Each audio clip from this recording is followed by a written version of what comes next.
Ganito lang po kadali guys ang magtanim ng money tree.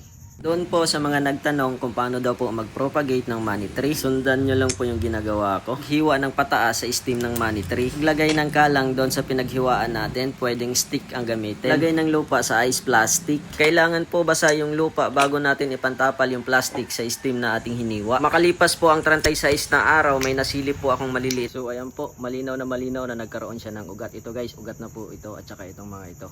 Asa natin guys para makita ninyo kung totoong ugat ba talaga siya.